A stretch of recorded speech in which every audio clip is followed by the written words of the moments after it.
Oo, inaamin ko, ginamit ako at naging kasangkapan ng isang gobyernong taliwas ang pamumuno sa uri ng serbisyong bayang iminulat sa akin ng aking ama.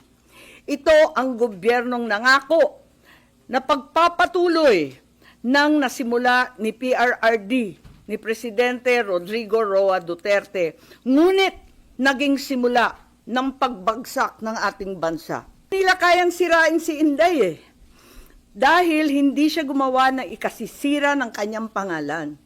Kaya gagamit sila ng taong wasak na ang pagkatao para subukan wasakin din ang vice-presidente. Gusto ko lang itweet itong mga kabuktutan na mga ito at sasabihin ko lang na pawang kasinungalingan ang pinagbibitaw ng Madriagang yan.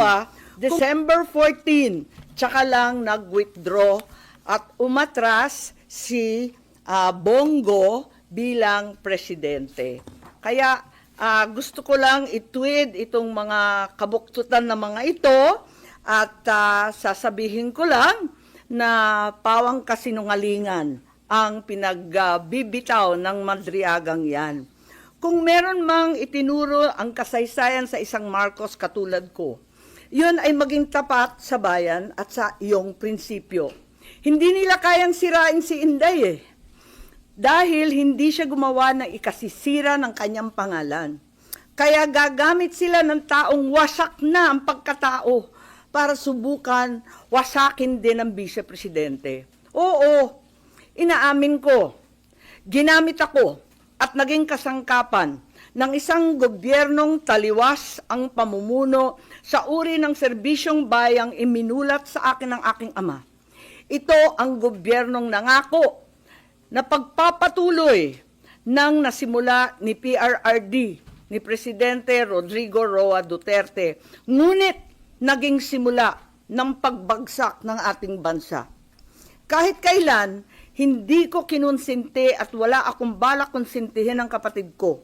At kahit kailan, hindi rin naman ako tatahimik. Hindi ko hahayaang harap-harapan magsinungaling ang isang tao para matupad ang ambisyon ng iilan at tuluyang mailibing ang ating bayan. Sa korupsyon, sa kasakiman, sa walang saysay na pamumulitika, kahit ngayon sa harap ng malupit na krisis. Bongbong, Pangulong Marcos, alam mo ang katotohanan. Andun ka, magkasama tayo. Kung hindi mo ito ipinag-uutos, walang dahilan para hindi mo itama ang kasinungalingan na ito. Huwag mong konsintihin ang mga politikong ginagamit ang sinungaling na si Madriaga. Yun lang po.